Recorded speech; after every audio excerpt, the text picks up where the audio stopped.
Y seguimos analizando el caso, el requerimiento presentado por consejeros regionales de la UDI, también del Partido Republicano, en contra del gobernador Claudio Orrego. Estamos en nuestro estudio con Ciro Colombara, abogado del gobernador, uno de los abogados del gobernador Claudio Orrego. ¿Cómo está, abogado? Muchísimas gracias por estos minutos. Buenas tardes, Cristian. Muchas gracias por la invitación. Estamos disponibles para responder todas las preguntas. Perfecto. ¿Usted conoce el documento, abogado? No. Aún no hemos sido notificados. El documento se presentó, el requerimiento se presentó recién hoy día. Claro.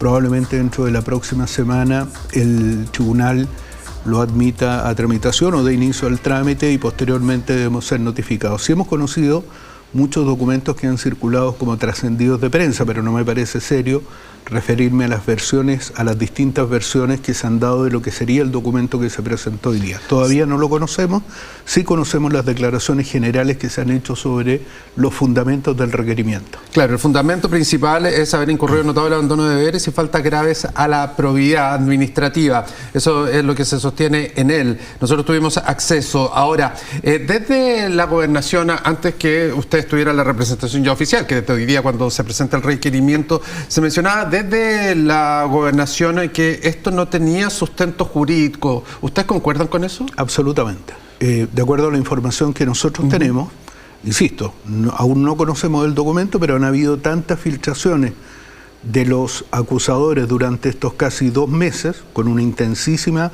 campaña mediática antes de presentar el requerimiento, que en términos generales entendemos que se fundaría en 2 informes de Contraloría y en algunos otros hechos o antecedentes que no están en esos informes de Contraloría. Sobre esa base puedo señalar que la Contraloría General de la República viene desarrollando una labor muy encomiable en cuanto a la fiscalización de los órganos públicos, entre ellos las gobernaciones regionales. Desde esa perspectiva, el trabajo que ha hecho la Contraloría en este caso respecto de estos informes obviamente es valorable y corresponde a la información que tuvo a la vista o que le fue entregada en su minuto. ¿Qué significa esto? Significa que no son informes finales o definitivos. Es decir, es posible que conociendo nuevos antecedentes, nuevos documentos, las conclusiones de la Contraloría puedan variar respecto a estos informes y en segundo término, respecto de alguna de las observaciones, la misma Contraloría entregó plazos, 60, 120 días, plazos que están pendientes, dentro de los cuales la gobernación regional, como organismo público, no el gobernador, la gobernación, tiene la oportunidad de entregar antecedentes o desarrollar actividades o acciones destinadas a subsanar esas observaciones. Esto significa, en términos muy simples, que transcurrido ese plazo, algunas o todas las observaciones podrían ser subsanadas y así declararlo la Contraloría. Y respecto de otras, es posible pedir reconsideración, es decir, entregar antecedentes adicionales y que la Contraloría varíe sus conclusiones preliminares sobre las cuales se funda este requerimiento. Desde esa perspectiva, este requerimiento obviamente es apresurado, porque si se basan los informes de Contraloría, informes que aún respecto a los cuales existen plazos pendientes y ahora informes de seguimiento y plazos extensos, 60, 120 días, evidentemente ha habido un apresuramiento, pero nosotros también entendemos, yo no voy a entrar en ese punto como abogado, que acá hay un componente político muy fuerte. De hecho, fíjese usted que para presentar un requerimiento es necesario que 1/3 de los consejeros regionales lo suscriban. Nosotros vimos a través de la prensa el intenso debate interno, político, respecto de la necesidad o de juntar la cantidad de consejeros regionales dispuestos a suscribir este requerimiento. Y siendo la cantidad de 1/3 sobre 34, fíjese que este requerimiento lo firman o suscriben solamente 12 consejeros regionales.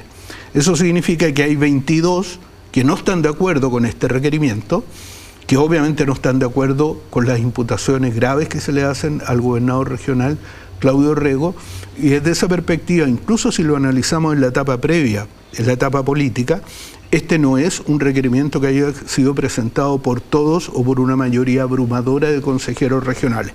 Eso ya nos da indicios de la debilidad jurídica, porque entendemos que quienes no lo han suscrito es porque entienden o consideran que no tiene el valor jurídico, la seriedad jurídica suficiente para fundar un requerimiento en que se pide la sanción máxima.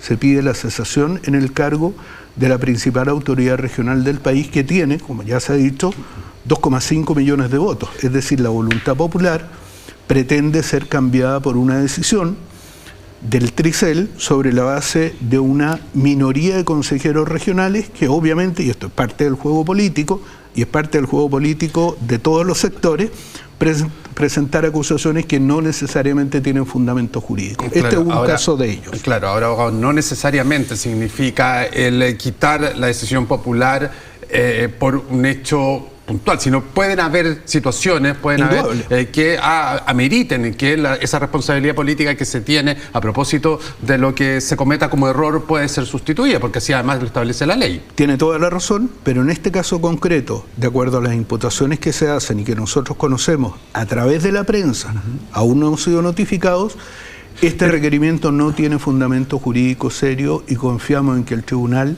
que es un tribunal de derecho, el máximo tribunal electoral del país, va a rechazar este requerimiento. ¿Los informes de Contraloría tampoco los conocen, abogado? Los conocemos, esos sí son públicos, y déjeme decirle, porque me faltó mencionar una parte. Algunas de las imputaciones dicen que serían 17. Tienen que ver con los informes de Contraloría, o se basan o se fundan en los informes de Contraloría, que son informes de fiscalización, pero que no necesariamente establecen responsabilidad administrativa o responsabilidad legal o jurídica. Eso lo hará el Tricel después de un debido proceso.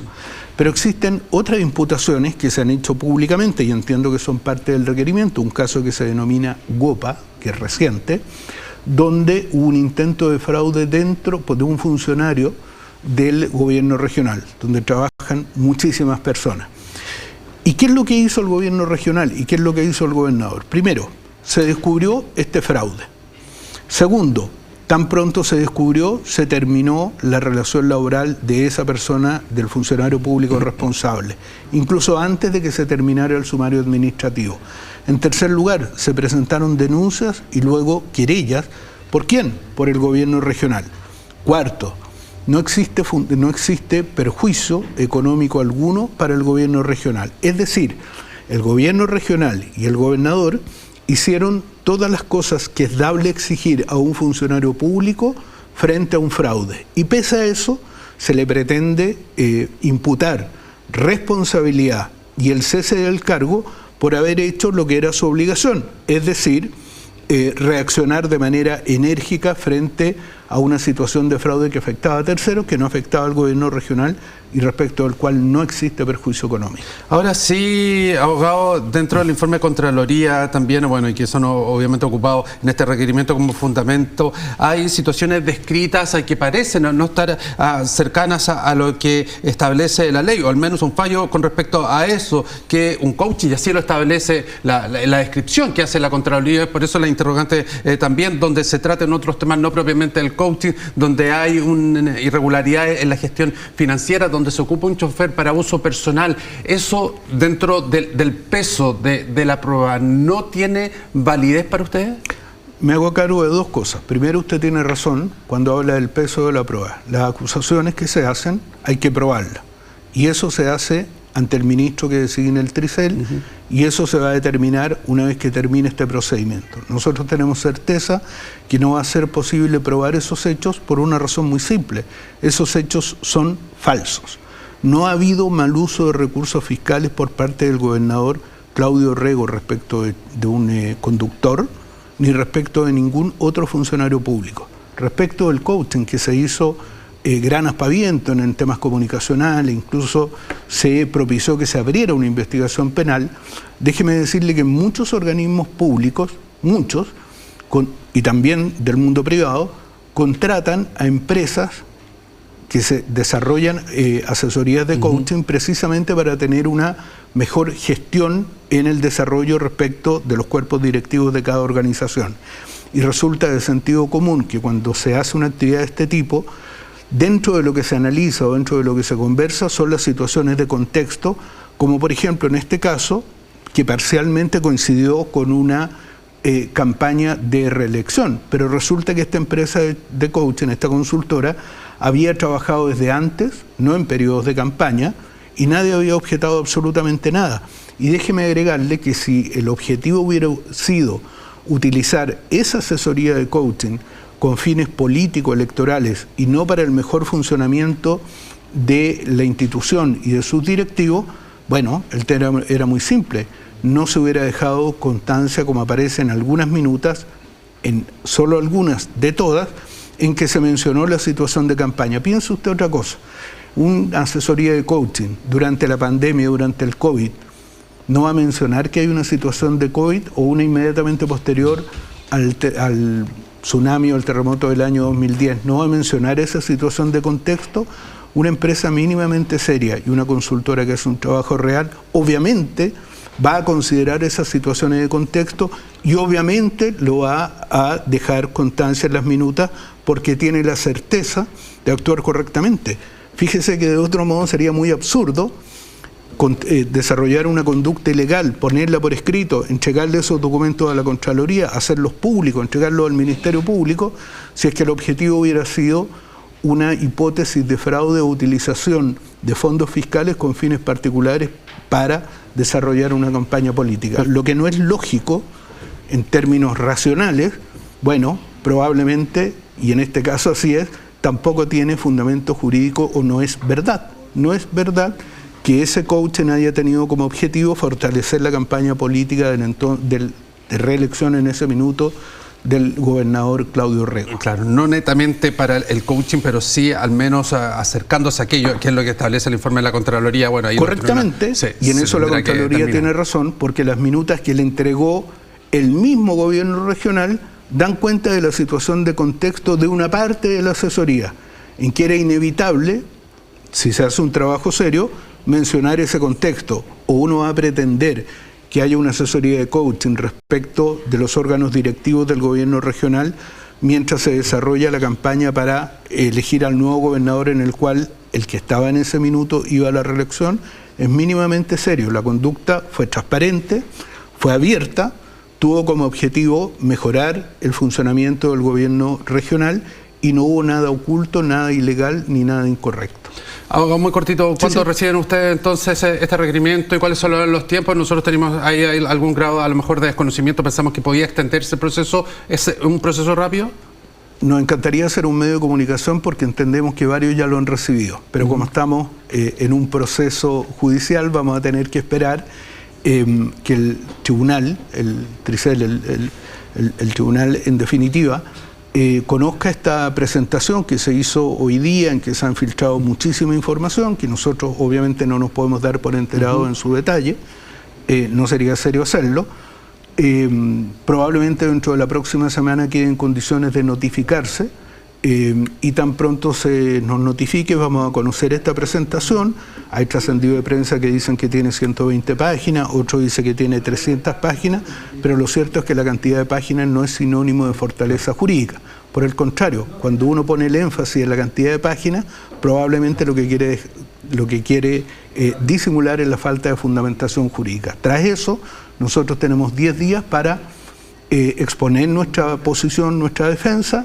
Posteriormente hay un término probatorio de 10 días ante un ministro o ministra del tribunal, que lo tendrá que designar evidentemente el tribunal. Nosotros vamos a rendir la prueba o los antecedentes que correspondan y los acusadores tendrán que probar todas y cada una de las imputaciones que hacen. Finalmente viene alegatos, una audiencia pública, transparente, abierta, donde se exponen los argumentos y finalmente viene la decisión en única instancia del tribunal. Muy bien, abogado Ciro Columbara, muchísimas gracias por estos minutos. Muchas gracias muy bien. A usted por la oportunidad de transparentemente explicar los antecedentes de una campaña mediática que ya lleva prácticamente 2 meses de destrucción de imágenes hasta que finalmente llegamos donde esto debió partir. Si hay una acusación, que la resuelvan los tribunales. Muy bien, muchísimas gracias, abogado. Muchas gracias. Nosotros seguimos con otras noticias. El ministro de Justicia